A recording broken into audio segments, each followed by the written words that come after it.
चलिए जी, हम दोबारा स्टार्ट करते हैं। अच्छा, ये हिप्पा कंप्लाइंस, हम कंप्लाइंस बेसिकली क्या है कि हम लोगों ने हमने देखना होता है कि चेक एंड बैलेंस रखने के लिए जो आपका कोई भी डिपार्टमेंट देख रहा होता है, तो वो आपका आपका जो कंप्लायंस डिपार्टमेंट होता है। हिप्पा कंप्लायंस बेसिकली क्या है कि फेडरल गवर्नमेंट ऑफ यूएस ने जो एक एक्ट बनाया है, जिसके अम्ब्रेला के अंदर जितना भी हेल्थ केयर जो प्रोवाइडर्स हैं या बिजनेस एसोसिएट्स हैं या हेल्थ केयर इंडस्ट्री से रेलिवेंट जो भी लोग उन चीजों को डील कर रहे हैं, वो उसी अम्ब्रेला के अंडर काम कर रहे हैं। और वो क्या है, एक्ट है, वो हिप्पा है। HIPAA stand for health insurance portability and accountability है। ठीक है।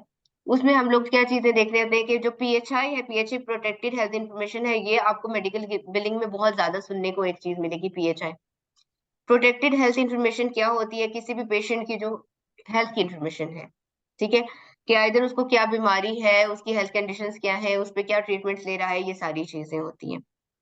तो अब ये क्या होती है, ये हिप्पा का जो पीएचआई होती है, उसकी प्रोटेक्शन को मेक श्योर करने के लिए जो है ये एक्ट बनाया गया है। ठीक है। तो इसको मतलब जो भी लोग इसको डील कर रहे हैं, आइदर वो इंश्योरेंसेस हैं, हम लोग बिजनेस एसोसिएट्स हैं, बिलिंग कंपनीज हैं, डॉक्टर है, वो इन चीजों को मेक श्योर करेगा कि ये इंफॉर्मेशन सिक्योर है। ठीक है।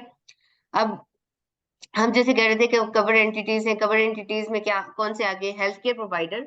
हेल्थ केयर प्रोवाइडर वो है जो डॉक्टर है। ठीक है। डॉक्टर यूएस में हम डॉक्टर्स को प्रोवाइडर्स बोलेंगे। डॉक्टर का जो क्लिनिक है, प्रोवाइडर ऑफिस बोलते हैं हम लोग इनको, मतलब ये टर्मिनोलॉजी यूज हो जाती है। फिर हमने हेल्थ केयर प्लान्स या पेयर्स। प्लान्स और पेयर्स क्या होते हैं कि हेल्थ केयर इंश्योरेंसेस होती है, हर इंश्योरेंस के डिफरेंट प्लान्स होते हैं। ये सारे क्या करते हैं? कवर एंटिटीज होती हैं। और उसके अलावा हेल्थ केयर बिजनेस एसोसिएट्स होते हैं। बिजनेस एसोसिएट वो होते हैं जो हेल्थ केयर प्रोवाइडर के बिहाफ में काम करते हैं, जैसे कि कोई बिल्डिंग कंपनी है। ठीक है। ये तीन जो है वो कवर एंटिटीज हैं, और ये तीन कवर एंटिटीज क्या करेंगी? मेक श्योर करेंगी कि जो हिप्पा के लॉस है उनको वो फॉलो करें। ठीक है। अब हिप्पा के लॉज कौन से होते हैं? हिप्पा के एक्ट हैं तीन। एक उसका प्राइवेसी रूल है, एक उसका सिक्योरिटी रूल है, और एक उसका ब्रीच नोटिफिकेशन रूल है। ठीक है। प्राइवेसी प्राइवेसी क्या होता है? हाँ, प्राइवेसी क्या चीज होती है? वैसे तो हम कहते हैं हमारी अपनी प्राइवेसी मेंटेन रखनी चाहिए, प्राइवेसी होनी चाहिए। तो वो जो प्राइवेसी जो हम रखते हैं, वो प्राइवेसी होती क्या है? मतलब सिंपली हम बहुत, हाँ, सीक्रेट रखना, मतलब सीक्रेट रखना हो, या हमारी जो हमने हमने हम ये मेक श्योर कर रहे होते हैं कि जो हमारी चीजें हैं वो दूसरों को पता ना चले। सीक्रेट रखने का ये मतलब है ना कि रिवील रिवील ना हो कोई इन्फॉर्मेशन। मतलब अब हर चीज जो होती है, हर चीज की जो डेफिनेशन होती है उस वर्ड के अंदर ही होती है। अब प्राइवेसी का मतलब जैसे हमने कहा कि सीक्रेट रखना या उसको डिस्क्लोज ना करना। तो प्राइवेसी रूल क्या कह रहा होता है? प्राइवेसी रूल ये कह रहा होता है कि जो आपकी हेल्थ केयर इन्फॉर्मेशन है किसी भी पेशेंट की, उसको डिस्क्लोज ना किया जाए। ठीक है। मतलब किसी भी बंदे को डिस्क्लोज ना किया जाए। और अगर डिस्क्लोज करना जरूरी है, तो उन लोगों को डिस्क्लोज किया जाए जो अथराइज हो। ठीक है। अथराइज कौन लोग होंगे? जैसे डॉक्टर है तो वो अथराइज होगा, या पेशेंट अपने पेरेंट्स में से या अपने किसी रिलेटिव में से किसी बंदे को कहता है कि इसकी कोई इन्फॉर्मेशन दे दे मेरी अब हेल्थ कंडीशंस के बारे में आप बता सकते, डिस्कस कर सकते हैं। तो वो क्या है? वो अथराइज पर्सन है। लेकिन अथराइज पर्सन को भी, जहां पे हम कह रहे हैं ना कि अथराइज पर्सन को अव्वल तो डिस्क्लोजर करना नहीं है। जहां पे जरूरी है डिस्क्लोजर, जहां पे अथराइज पर्सन है या अथराइज अथॉरिटीज है, उनको हमने डिस्क्लोजर करना है। तो वहां पे भी हमने मेक श्योर करना है कि हमने मिनिमम जो है इन्फॉर्मेशन डिस्क्लोज करनी है। इसको वापस हम प्राइवेसी रूल के अंदर का रूल होता है, वो मिनिमम नेसेसिटी रूल होता है। ठीक है। मिनिमम नेसेसिटी रूल में जैसे कल हम लोग डिस्कस कर रहे थे कि हम क्या करते हैं, कम से कम इंफॉर्मेशन को शेयर करते हैं। अगर किसी बंदे को किसी की डेट ऑफ बर्थ चाहिए तो डेट ऑफ बर्थ ही देंगे, हम पूरा पेज उठा के ऊपर से लेके नीचे तक इन्फॉर्मेशन नहीं देंगे, बाकी सब ब्लर कर देंगे। ठीक है। इंश्योरेंस नंबर चाहिए, इंश्योरेंस कार्ड चाहिए, टर्मिनेट डेट, जो इंश्योरेंस खत्म होने की डेट है वो चाहिए। जो भी इंफॉर्मेशन है वो इंफॉर्मेशन हमने देनी है, उसके अलावा की सारी इंफॉर्मेशन को ब्लर कर देना। Security rule. अब सिक्योरिटी क्या होती है?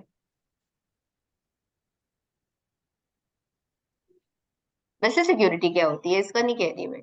नॉर्मली हम क्या, सिक्योरिटी क्या होती है? हमारी सिक्योरिटी हम, हाँ,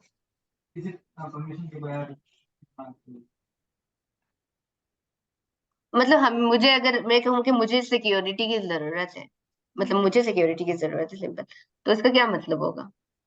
कि मैं जहाँ पे हूँ वहां पे सेफ हूँ, यही है ना?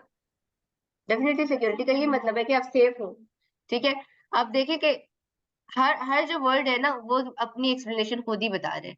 सिक्योरिटी का मतलब ये है कि इंफॉर्मेशन जहां आपने रखी है वो जगह सेफ है। ठीक है। प्राइवेसी में हमने कहा कि डिस्क्लोजर इन्फॉर्मेशन का ना हो, सिक्योरिटी में हम कह रहे हैं कि हमने मेक श्योर करना है कि जहां पे हमने अपनी इंफॉर्मेशन रखी है, इलेक्ट्रॉनिकली इंफॉर्मेशन ज्यादातर हमारी जो पीएचआई जाती है, मूव होती है, इलेक्ट्रॉनिकली जाती है ना, सॉफ्टवेयर के थ्रू जा रही है। तो हमने मेक श्योर क्या करना है कि हमारी इंफॉर्मेशन जो है वो वहां पे पड़ी हो, वहां पे रखी हुई हो, या जहां पे वो सिक्योर हो, उस पे कोई बंदा एक्सेस ना कर पाता हो। ठीक है। सिक्योरिटी ये होगी कि जहां पे हमने प्लेस की है। सिक्योरिटी में फिर हम प्रोटेक्शन में और क्या चीज देखते हैं कि हमारे जैसे business associate must be use the protection in the confidentiality, integrity and availability. हम उसमें फिर देख रहे हैं कि जहां पे हम प्रोटेक्शन की बात कर रहे हैं, जहां पे हमने कहा कि सिक्योर है हमारी इंफॉर्मेशन, वहां पे यह है कि कॉन्फिडेंशियल भी हो। कॉन्फिडेंशियल का मतलब यही है ना कि डिस्क्लोज नहीं हो, हम मुझ तक रहे। कॉन्फिडेंशियल का मतलब है ना कि हम तक महदूद रहे। सिंपल अगर उसको उर्दू में करे तो मेरे ख्याल से महदूद रहे नहीं है कॉन्फिडेंशियल का। ठीक है। जिन जिन जो लोग उसे डील करते हैं उन तक रहे, सिर्फ कॉन्फिडेंशियल रहे। इंटीग्रिटी का मतलब होता है कि एज इट इज, लेकिन हम कहते हैं ना कि हमारी इंटीग्रिटी मेंटेन रहे, बीइंग अ पाकिस्तानी हमारी इंटीग्रिटी मेंटेन रहे। तो हमारी शिनाख्त मतलब कहीं ना कहीं वो रिलेट करता है वर्ड इंटीग्रिटी का। तो उसका मतलब ये होता है कि इंटीग्रिटी मीन के एज इट इज, इंफॉर्मेशन जहां हमने प्लेस की है उस इंफॉर्मेशन के अंदर कोई रद्दोबदल ना हो, जैसे हमने रखी थी वैसी की वैसी ही हमें मिले। ठीक है। थर्ड चीज उसने कहा है कि अवेलेबिलिटी हो, इलेक्ट्रॉनिक प्रोटेक्शन हेल्थ इंफॉर्मेशन, ईपीएचआई यानी इलेक्ट्रॉन, हमने प्रोटेक्टेड हेल्थ इंफॉर्मेशन का कहा। यहाँ पे हम इलेक्ट्रॉनिकली जहाँ सेव कर रहे हैं, जिस पोर्टल के अंदर सेव कर रहे हैं, जो सॉफ्टवेयर हम यूज कर रहे हैं, हम कोई ड्राइव यूज कर रहे हैं, जैसे वन ड्राइव है, गूगल की ड्राइव इतनी सेव नहीं है, तो इसको आपको आपको जो हेल्थ इंफॉर्मेशन को मूव करने के लिए अपने सॉफ्टवेयर को या अपने डेटा इंटरफेस को यूज किया जाता है। नॉर्मली इन चीजों को नहीं यूज किया जाता क्योंकि ये इतने ज्यादा प्रोटेक्टेड नहीं होती। तो वो ये कह रहा है कि अवेलेबिलिटी भी होनी चाहिए, यानी कि जब हमारे पास ऐसी जगह पे हम वहां पे प्लेस करें कि जब हमें चाहिए तब हम आराम से निकाल सके, अवेलेबल हो हमें। ऐसा ना हो कि कहीं ऐसी जगह संभाल के रखें कि दोबारा मिले ही ना। कभी कभी होता है ना कि घर में हम चीजें संभालते हैं तो ऐसे ही संभालते हैं कि वापस खुद ही ढूंढते रहते, नहीं मिलती। तो ऐसा नहीं होना चाहिए। अब हम कह रहे हैं कि सिक्योरिटी में हमने ईपीएचआई यानी इलेक्ट्रॉनिक जो हमारी प्रोटेक्टेड हेल्थ इंफॉर्मेशन थी उसको हमने सेव किया। ठीक है। जहां पे सेव किया वहां पे वो कॉन्फिडेंशियल भी थी, उसकी इंटीग्रिटी भी थी, और वो अवेलेबल भी हो जब हमें चाहिए। ठीक है। अब वो उस चीज को कैसे करेंगे हम लोग? हम लोग इसको, जब हम पेशेंट से रेलिवेंट कोई भी इंफॉर्मेशन यूज करते हैं तो हम लोग ज्यादातर कोशिश करते हैं कि हम ईमेल्स के थ्रू कोई पेशेंट की इंफॉर्मेशन ना लेके भेजें। ठीक है। अगर हम पेशेंट की इंफॉर्मेशन ईमेल के थ्रू लेकर जा रहे हैं तो हम क्या करेंगे?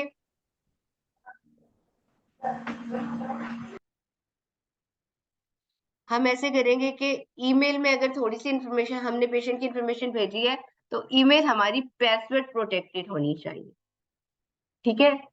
ईमेल के ऊपर पासवर्ड लग सकता है कि उस जब तक किसी बंदे को पासवर्ड, वो जो हमने फाइल भेजी है ईमेल की फाइल के साथ पासवर्ड लगा सकते हैं हम लोग। कोई भी हमने एक्सेल की फाइल भेजी है तो उसको पासवर्ड लगाएंगे, उसको कोई बंदा खोल नहीं सकेगा जब तक उसे पासवर्ड नहीं आता।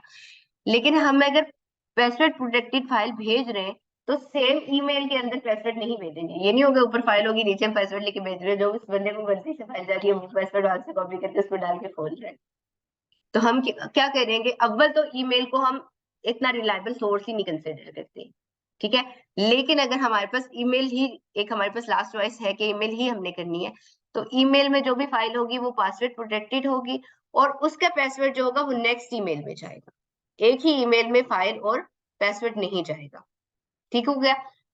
फिर उसके अलावा क्या होता है कि ऑर्गेनाइजेशन ने अपने पासवर्ड भी रखे होते हैं। ठीक है।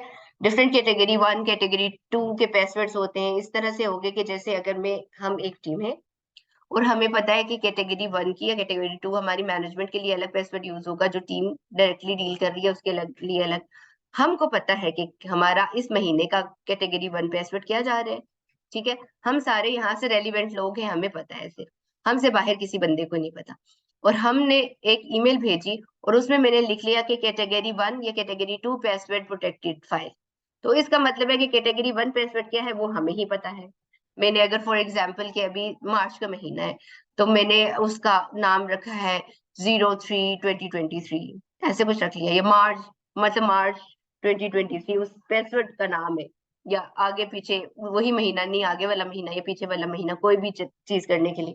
अब ये होगा कि जो लोग हम डील कर रहे हैं एज ए टीम, उस टीम को ही पता है कि वो पासवर्ड क्या है, किसी और को तो पता नहीं है। तो वो अगर हमने लिखा है कैटेगरी 1 तो कैटेगरी 1 तो हमें ही पता होगा, कैटेगरी 1 तो किसी और बाहर के बंदे को पता नहीं है कि वो वहां पे वो पासवर्ड लगा के वो इन्फॉर्मेशन अगर किसी गलत ईमेल पे चली भी जाती है या कोई हमारी ईमेल्स को हैक करने की कोशिश, जितना जितना चीजें एडवांस होती जा रही है उतनी उतनी हमारे थ्रेट्स भी आते जा रहे हैं इन्फॉर्मेशन को लेकर के। तो अगर कोई इसे हैक करने की कोशिश भी करता है तो वो वाली चीज नहीं जान पाए।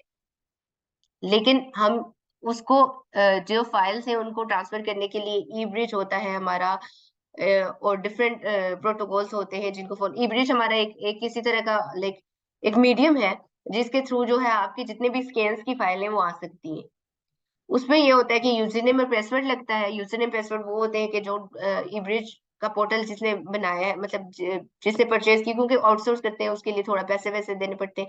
उसका यूजर नेम और पासवर्ड होगा। यूजर नेम पासवर्ड जिसके पास है बस वही बंदा खोल सकेगा, और कोई नहीं खोल सकता वो इन्फॉर्मेशन लेने के लिए डॉक्टर की। तो हर बंदे के पास तो यूजर नेम पासवर्ड नहीं होगा, तो वो हर बंदा उसको एक्सेस नहीं करेगा।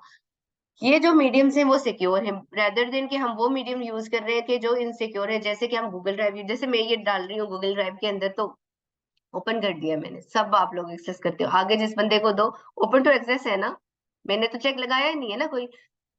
तो उसका मतलब है कि ओपन टू एक्सेस है, कोई भी कर सकता है एक्सेस। लेकिन गूगल की ड्राइव में अगर मैं चेक लगा भी लेती हूँ, इसको प्रोटेक्ट कर भी लेती हूँ, तो इसको हैक करने के बहुत ज्यादा तरीके हैं। या इवन हर कंपनी की अपनी एक वन ड्राइव उसने परचेज की हुई होती है, वन ड्राइव में रखते हैं डाटा। वन ड्राइव में टू सम एक्सटेंट सिक्योर हो सकता है, लेकिन उसको भी हैक करने के चांसेस बहुत ज्यादा होते हैं। अब हम इतने ज्यादा क्यों ये कह रहे हैं कि ये इंफॉर्मेशन जो है वो सिक्योर होनी चाहिए, किसी के पास नहीं जानी चाहिए। एक तो डेफिनेटली एक पर्सनल इंफॉर्मेशन में सिर्फ ये नहीं है कि उस बंदे को कौन सी बीमारी लगी है, उसका क्या ट्रीटमेंट हुआ है। पर्सनल इंफॉर्मेशन में उसका कॉन्टेक्ट नंबर भी है, उसका सोशल सिक्योरिटी नंबर, जैसे हमारा आईडी कार्ड नंबर होता है। कितना मिस यूज हो सकता है ना आईडी कार्ड नंबर, हम हमारा अगर हम लोगों को पता चले। हमारा इंश्योरेंस कार्ड नंबर भी होता है, फोन नंबर्स भी होते हैं पेशेंट्स के। तो इस तरह की तमाम इंफॉर्मेशन जो होती है वो मिस यूज हो सकती है। तो इस वजह से हमने मेक श्योर करना होता है कि वो कहीं ना जाए। फिर उसके बाद हमारा जो है third, breach notification rule. Breach का मतलब ये होता है कि अनविलिंगली डिस्क्लोजर हो गया इन्फॉर्मेशन का। ब्रीच का मतलब होता है, जैसे हम कहते होते वीडियो लीक हो गई है, तो ब्रीच बेसिकली लीक होने को कहते हैं, इन्फॉर्मेशन लीक होने को ब्रीच ब्रीच कहते हैं। ठीक है। अगर हमने हमारी मतलब प्रिवेसी में, सिक्योरिटी में हम उनको कॉम्प्रोमाइज होगी कहीं ना कहीं, और हमारी इंफॉर्मेशन चली गई, हमारी पेशेंट की इंफॉर्मेशन बाहर निकल गई जो कि नहीं निकलनी चाहिए थी, उसमें हम क्या करेंगे? उसके लिए जो हिप्पा ने ब्रीच नोटिफिकेशन रूल बनाया है वो ऐसे बनाया है कि जिस बंदे की इंफॉर्मेशन लीक हो रही है, कोई पेशेंट जो है, सबसे पहले तो हम उसको बताएंगे कि तुम्हारी इंफॉर्मेशन हमसे लीक हो गई है, उसको नोटिफाई कराएंगे। डॉक्टर को नोटिफाई कराएंगे जिसके बिहाफ में हम काम कर रहे हैं। उसके अलावा जरूरी हुआ तो हमारी इंश्योरेंसेस को हम नोटिफाई करा सकते हैं कि कोई इंफॉर्मेशन अगर लीक हो रही है। लेकिन उसके बाद आपकी human health in human services जो है, डिपार्टमेंट है जो बेसिकली यूएस में हेल्थ केयर को देख रहा है, हम उसको नोटिफाई कराते हैं। और अगर हमारी जो ब्रीच है बहुत बड़ी हो गई है, बड़े पैमाने की हो गई है, स्वेयर किस्म की, 100 पेशेंट्स की होगी या 500 पेशेंट्स, मोस्टली वो 500 पेशेंट की रेशो रखते हैं, इतने सारे पेशेंट की। जैसे मेरे पास एक फाइल थी जिसके अंदर 500 या 1000 पेशेंट्स का डाटा था, और वो सारा लीक हो गया, ब्रीच हो गया वो। तो अब वो एक ही फाइल के अंदर मेरे पास तो था, लेकिन ब्रीच हो गया तो 500 पेशेंट कॉम्प्रोमाइज हो गए, या 1000 पेशेंट कॉम्प्रोमाइज हो गए। तो इस सूरत में अगर ब्रीच हो गया है तो इसकी नोटिफिकेशन जो है वो मीडिया को भी करनी पड़ेगी। ठीक है, मीडिया को भी करनी पड़ेगी। और मीडिया क्या करेगा? ऐसे ही अनाउंसमेंट्स और सोशल अवेयरनेस वाली अनाउंसमेंट्स और इस तरह की चीजें करेगा कि जो भी इंफॉर्मेशन लीक आउट हुई है उसको कोई बंदा मिस यूज ना कर पाए। ठीक है। और अगर ये ऐसा हो गया, ब्रीच हमारे से हो गया, तो हम क्यों बार बार कह रहे हैं कि इसकी इंफॉर्मेशन जो है वो प्रोटेक्शन इसकी होनी जरूरी है। अगर हमारी नेग्लिजेंस के लिए हम कोई भी बिलिंग कंपनी थी, कोई भी बिलर अगर यूज कर रहा था इंफॉर्मेशन और ब्रीच हो गया, तो उसका कंपनी के ऊपर क्या असर पड़ेगा? कंपनी को डॉक्टर, कंपनी को पेशेंट सू कर सकते हैं।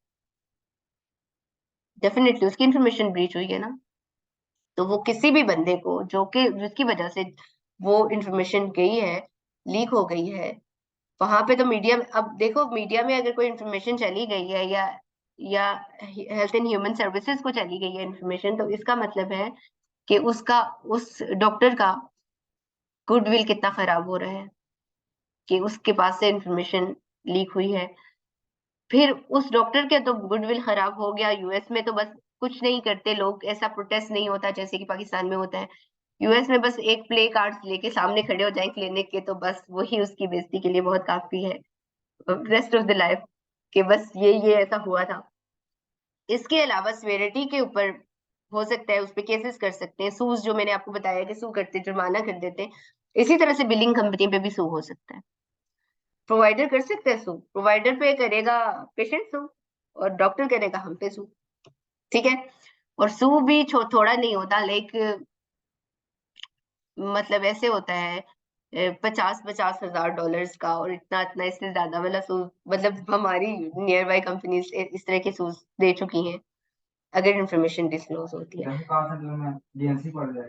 हाँ इस तरह की चीजें। अब देखिए ना, ये चीजें हम बार बार इन चीजों को क्यों क्यों इसलिए कि ये चीजें बहुत इंपॉर्टेंट है, उनका मिस यूज भी बहुत ज्यादा हो जाता है। चीजों का, इंफॉर्मेशन का मिस यूज बहुत ज्यादा हो सकता है, टेक्निकली मिस यूज करते हैं हम लोग, तो चीजों को इतना ज्यादा मिस यूज नहीं करते, या इतना ज्यादा शायद प्लेन आउट करके चीजों को नहीं कर सकते, या हमारे नजदीक किसी बंदे की मेडिकल रिपोर्ट पड़ी हुई है तो शायद हम उसे बॉदर नहीं करें, क्योंकि हमें पता है बेचारा गरीब सा बंदा बीमार है कहीं। लेकिन वहां पे नहीं है ऐसा। वहां पे लोग बड़ा प्लेन आउट करके चीजों को, जैसे हम अक्सर देखते हैं ना मूवीज, अगर इंग्लिश मूवीज देखें तो कितना वो प्लेन करके इंफॉर्मेशन लेके ब्लैकमेल करके कैसे चीजें हथियाते हैं, और कैसे इस तरह की, तो उनके बड़े मास्टरमाइंड्स होते हैं। तो वो जो इन्फॉर्मेशन उनकी बेसिकली सीक्रेट रखने वाली इन्फॉर्मेशन थी, उसके डिस्क्लोज होने के ऊपर वो है बहुत हैवी, हैवी सूज करते हैं वो। ये चीज हमेशा, ये वाली चीज याद रखना कि ये वाली। और हम लोगों को भी अपनी पीएचआई प्रोटेक्शन के लिए इवन हम लोग भी ये मेक श्योर कर रहे होते हैं कि हमारी, इवन जो रेलिवेंट नहीं है बंदा, उसको क्यों दे हम इन्फॉर्मेशन। यहाँ हम टीम में बैठे हुए हैं, मैं अगर एक क्लाइंट के ऊपर काम कर रही हूँ, मेरा और डॉक्टर है, मेरे साथ वाला बंदा एक और डॉक्टर के ऊपर काम कर रहा है, तो इवन हमें इतना भी केयर करनी चाहिए कि हमें वो मेरे से रेलिवेंट बंदा नहीं है तो मैं उसे भी किसी ईमेल में ना रखूं या किसी चीज में। जैसे कि हम लोग स्क्रीन एक दूसरे से शेयर करके, ये देखो मेरे डॉक्टर, ये हमारे पेशेंट को क्या बीमारी लिखी है, हम करते हैं क्योंकि हम थोड़े से ईस्टर्न है, हमारा बिहेवियर इस तरह का है। लेकिन इन चीजों को भी मेक श्योर करना चाहिए कि ये चीजें ना हो।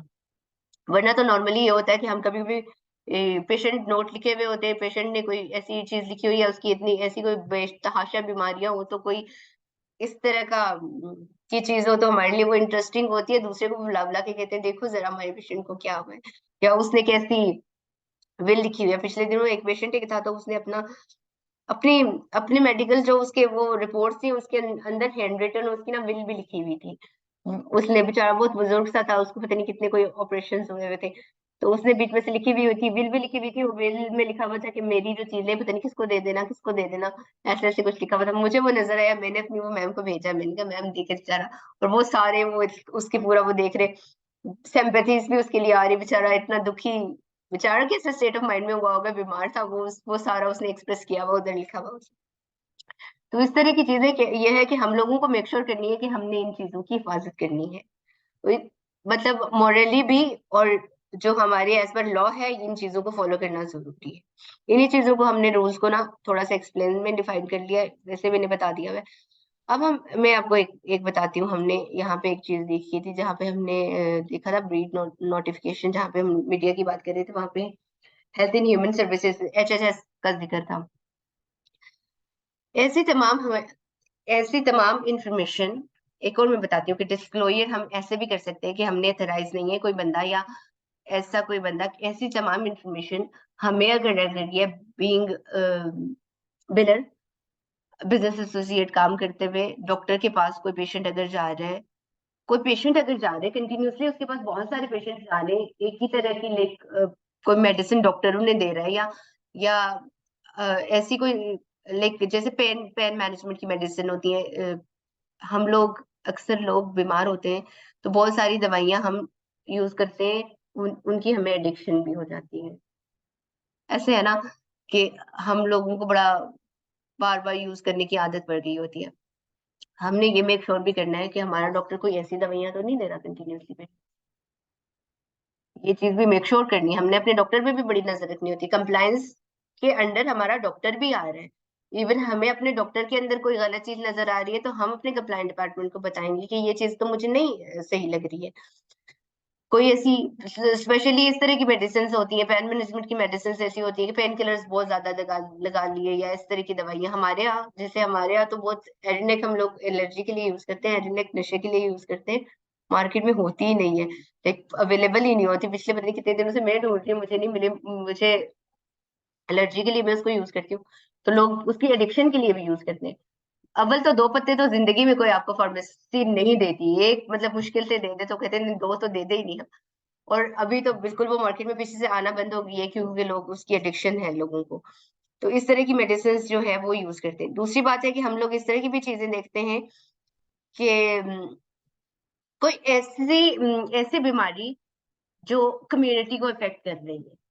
जैसे अगर हम देख रहे हैं कि हमारे पास कंटिन्यूसली पेशेंट्स आ ही जा रहे हैं, और पेशेंट्स को कोई इस तरह की बीमारी है, जैसे एड्स, एक बीमारी, मतलब ऐसी बीमारी है कि बहुत थ्रेट कर रही है आपकी आपके आपकी कम्युनिटी को, तो हमें कंटिन्यूसली नजर आ रहा है कि इस डॉक्टर के पास ये पेशेंट आ रहे हैं, ये पेशेंट आ रहा है। एक तो पॉसिबिलिटी ये है कि उस कम्युनिटी के अंदर स्प्रेड हो रही है, एड्स हो गया या कोई और वायरस हो गया, इस तरह का हो गया, या हेपेटाइटिस हो गया, या कोई इस तरह का वायरस है कि कंटिन्यूसली हम देख रहे हैं ना कि उस डॉक्टर के पास इतने रिपीटेडली हमारे पास पेशेंट आ रहे हैं ना, उसकी बीमारी हमारे पास आ रही है रोज, और हमें देखना है कि कंटिन्यूसली अगर ऐसा कोई वायरस फैला हुआ भी नहीं है और हमें इसकी इतला भी नहीं है, तो हम देख रहे हैं कि बहुत ज्यादा लोग उससे इफेक्ट हो रहे हैं, तब भी हम लोगों को देखना है। उसमें एक पॉसिबिलिटी तो ये हो सकती है कि कम्युनिटी में वो डिजीज बहुत ज्यादा फैल गई है। दूसरी पॉसिबिलिटी ये हो सकती है कि हमारा जो डॉक्टर है उसको चूंकि क्लेम पे हो रहे हैं उस बीमारी के, तो हर बंदे को वही बीमारी लगा लगा के तो नहीं भेज रहा कहीं।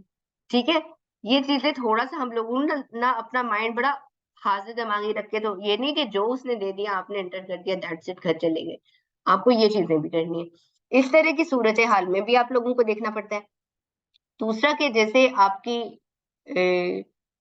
चाइल्ड अब्यूज, ठीक है, एक कॉमन चीज है, यहाँ पे तो बहुत है लेकिन हम इतना ज्यादा उसको शायद एड्रेस नहीं करते, हम छुपाते हैं ऐसी बातों को।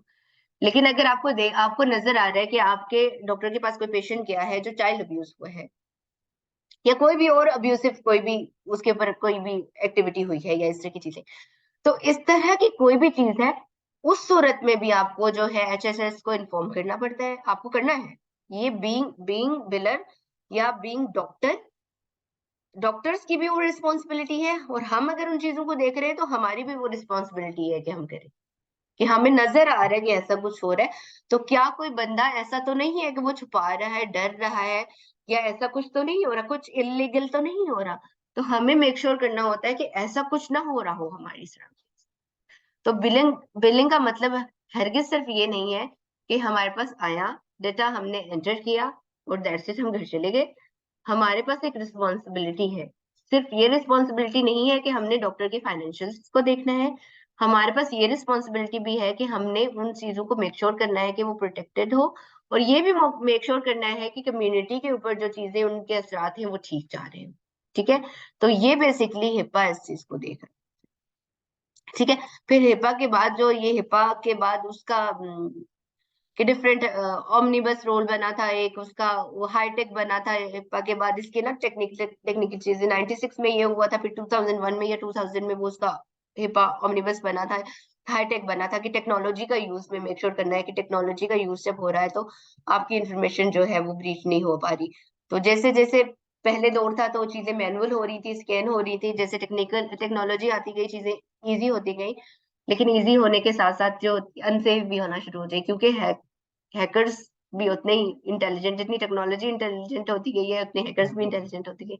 तो इन चीजों को फिर टाइम टू टाइम जो है हिपा ने भी उसको ना मॉडिफाई करते गए, नई नई चीजें उसके ऊपर ऐड करते गए, ताकि ये होके इंफॉर्मेशन जो है सेफ रहे। इसमें एक और चीज जो थी, जो चीज मैंने अभी नहीं डिस्कस की थी आपसे, कि हमने ब्रीड नोटिफिकेशन के लिए जरूरी था कि 60 डेज से पहले पहले हम लोग ये इन्फॉर्मेशन सारी की सारी शेयर कर ले। अगर हमारे पास से कोई इन्फॉर्मेशन ब्रीच हो गई है तो 60 डेज का हमारा ड्यूरेशन होता है, इससे ज्यादा टाइम हमने नहीं लगा। बीइंग अ विलन हमारी रिस्पॉन्सिबिलिटी होती है कि हमारे से अगर कोई गलती हो गई, फौरन हम बताएं अपने सुपरवाइजर को। हमने छुपाना नहीं है कि सर को पता चल गया, मैम को पता चल गया तो ये तो हमारी शामत आ जाएगी, तो हम ना किसी को बताएं। ठीक है, छुपाना कभी भी नहीं है। कोई भी चीज अगर आपसे गलत हो जाती है, फौरन, क्योंकि हो सकता है कि वो चीज सबमिट ना हुई हो, आगे ना गई हो, आपके जो सुपरवाइजर है उस चीज को वहां रोक सके। अगर वो आगे चली गई हो तो उसके प्रोसेस में, जैसे कि अगर कोई गलत बिल बना दिया है किसी पेशेंट का, किसी में बना दिया है किसी में, अव्वल उस टाइम पे हमें लग रहा होता है कि शायद ये इतनी बड़ी बात नहीं थी, लेकिन वो बड़ी बात ऐसे थी कि एक बंदे की इन्फॉर्मेशन दूसरे बंदे में चली गई है। दूसरे बंदे को जब बिल जाएगा, जब पेमेंट्स की डिटेल डॉक्टर को आती है तो पेशेंट को भी आती है। पेशेंट कहेगा मैं तो उस दिन आया ही नहीं था डॉक्टर के पास, ये कहाँ से मेरा जाली बिल बना के दे दिया इसने। फ्रॉडलेंट एक्टिविटी है ना। क्या था, बस मैंने एक बिलर था मैं, और मैंने उसका नाम नहीं देखा। उसका नाम, उसका लास्ट, शायद फर्स्ट और लास्ट नेम सेम थे, मिडिल इनिशियल एक का एच था एक का ए था, मैंने इस पे गौर नहीं किया, तो मैंने एक का दूसरे में बिल बना दिया। या डेट ऑफ बर्थ किसी की सेम थी, नाम और डेट ऑफ बर्थ दोनों भी सेम होती है। इवन अगर आप देखें कि सिबलिंग्स से, जो आपके ट्विन सिबलिंग्स होते हैं, ट्विन सिबलिंग्स के नाम ऑलमोस्ट एक ही जैसे साउंड कर रहे होते हैं, एक ही वर्ड से बन रहे होते हैं, उनका सरनेम फर्स्ट और लास्ट एक ही होगा। क्योंकि बेसिकली असल नाम जो अपना नाम होता है वो तो मिडिल होता है, और मिडिल का वो सिर्फ फर्स्ट इनिशियल यूज कर रहे हैं। तो अगर किसी का नाम, मतलब जैसे एक ही तरह के नाम हो गए, एक का नाम स्टीव है, एक का नाम स्टीव है, ठीक है, अब उसमें क्या है, थोड़ा सा डिफरेंस था तो ऐसे ही लिख लिया, मिडिल इनिशियल दोनों का ही ऐसा आ गया, एक की जगह दूसरे का, दूसरे की जगह दूसरे का हो सकता है। इसी तरह से बहुत माइनर डिफरेंस होता है, नामों के अंदर माइनर डिफरेंस होते हैं। तो उनके वो सात सात पेशेंट भी आए होते हैं, अगर दो घर में से कुछ है तो दो का टेस्ट इकट्ठा हो गया, इस तरह की चीजें। तो एक के बजाय दूसरे के में बिल बनने की पॉसिबिलिटीज बहुत होती है, क्योंकि अगर किसी के फादर एक है, फादर की इंश्योरेंस है, और फादर के दो बच्चे हैं, तो वो डिपेंडेंट है, उसी इंश्योरेंस के अंदर वो कवर हो रहे हैं। तो एक बच्चे का भी वही इंश्योरेंस का नंबर है, दूसरे का भी वही इंश्योरेंस का नंबर है, बाप भी उसका वही है, सब कुछ उसका वही है। अगर सिबलिंग्स है और ट्विंस है तो उनकी तो डेट ऑफ बर्थ भी सेम आएगी। तो इस तरह की चीजों को मेक श्योर कि इस तरह के क्लोज एरर्स, मतलब ये तो बहुत ऐसे टेक्निकल चीज आ गई है ना कि जहाँ पे हम लोगों ने ये चीज, लेकिन इसके अलावा नॉर्मली भी होता है कि अब्बा का और बेटे का जो नाम था मिडिल इनिशियल सेम ही आ रहा था, बाकी नाम पूरा पूरा आ रहे थे। और एक और चीज होती है, नाम एक ही होता है, जूनियर सीनियर लिखते हैं वो। लाइक अगर एक छोटा बच्चा है जिसका नाम उन्होंने अभी रखा नहीं है, या उसका नाम ऐसा नहीं है, तो वो क्या करेंगे, फादर के नाम के साथ जे आर लिख लेंगे, जूनियर है, मीन उसी का जूनियर उसका बच्चा है। तो इस तरह के हम अब्बे के बिल बच्चे में, बच्चे के बिल अब्बे में बना के भेज रहे हैं। अब भेज रहे हो इस तरह की इन्फॉर्मेशन, और वो आगे जा रही है, इंश्योरेंस के पास जा रही होती है। इंश्योरेंस अगर अव्वल तो उसकी एज के लिहाज से वो प्रोसीजर अगर सूटेबल ना, तो इंश्योरेंस तो उसे पे नहीं करेगी। लेकिन अगर वो पे भी कर लेती है तो क्या हुआ, एंड पे जब बिल्स जा रहे हैं, तो बिल्स जब जा रहे हैं, एक इन्फॉर्मेशन दूसरे में चली गई, दूसरे की तो तीसरे में चली गई, तो जिसके पास किसी और की इन्फॉर्मेशन गई, वो बंदा भी वो इनसिक्योर होएगा, वो भी बंदा ये कहेगा कि भाई अगर किसी की मेरे पास आ सकती है इन्फॉर्मेशन, तो मेरी भी तो किसी के पास गई होगी। तो ये वाली चीजें बहुत ज्यादा होती है, ये बहुत ज्यादा बिलिंग के एरर्स में आती है ये चीज। ठीक है, तो इन चीजों को हमें अगर पता चले कि इसकी सिवेरिटी क्या है ना, तो हम नहीं करेंगे। इसीलिए हम जब बिलिंग बढ़ाने से पहले हिप्पा पढ़ा लेते हैं कि हिप्पा है, ये इसकी वायलेशन ना हो। हमें मेक श्योर करना है कि हम इसकी वायलेशन ना करें। ठीक है, क्योंकि वो सिवेरिटी शायद यहाँ पे हम डिस्कस कर रहे हैं तो विद इन फ्लोर, या हम अपने आप में डिस्कस कर रहे हैं तो ये यूएस नहीं है, तो इसमें कुछ इतना ज्यादा नहीं फील होगा। लेकिन हमारी गलती अगर वहां चली गई, तो हम किसी बंदे के पास नहीं गए थे, हमने चेकअप नहीं कराया था, उस दिन का हमारा बिल बनाया, या डॉक्टर हमें किसी चीज का बिल भेज रहा है, तो हम कभी पे करेंगे? नहीं करेंगे ना। हम कहेंगे कितना कोई जाली बिल बना बना के दे रहा है, हम तो गए नहीं थे उस दिन। ठीक है, तो इस तरह की चीजें जो मेक श्योर हमने करनी है कि इस तरह की चीज ना हो। ठीक है, इस चीज को हमेशा याद रखना है कि ये चीजें, इन चीजों को वैसे भी याद रख। ये जो आपका हिप्पा है, ये इसलिए भी बहुत इंपॉर्टेंट है कि जब थ्योरेटिकली हम लोग क्वेश्चंस पूछते हैं, या इवन कहीं पे इंटरव्यूज देते हैं तो हिप्पा के बारे में लोग पूछते हैं बहुत ज्यादा। इसको वैसे गूगल करके इसकी डिटेल्स बाकी भी देख लेना, वो हिप्पा ओमनिबस रूल आएगा, हाईटेक आ जाएगा इसके बाद का, ग्रेजुअली क्या क्या उसमें चेंज आए, अभी क्या वर्जन यूज हो रहा है, ये वाली चीजें अगर जितना साथ साथ खुद से नोट कर करके देखते जाए तो वो चीजें बहुत अच्छी तरह से पता चल जाएंगी।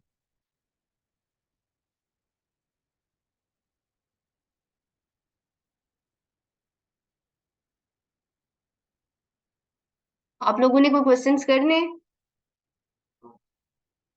Online class? No ma'am. Okay. सारी चीजें समझ आ गई हैं? जी बिल्कुल आ रही है। अच्छा, गूगल की ड्राइव पे एक्सेस कर लिया हुआ था? जी कर लिया था मैंने। चलें ठीक है। मूसा आपको समझ आ गई है?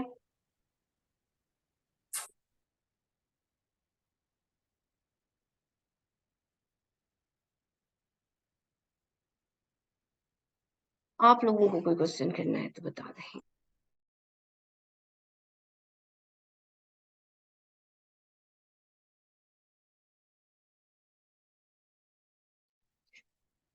ठीक है, ऑनलाइन क्लास को मैं एंड कर रही हूँ, फिजिकल क्लास को मैं कंटिन्यू करूंगी। Thank you so much.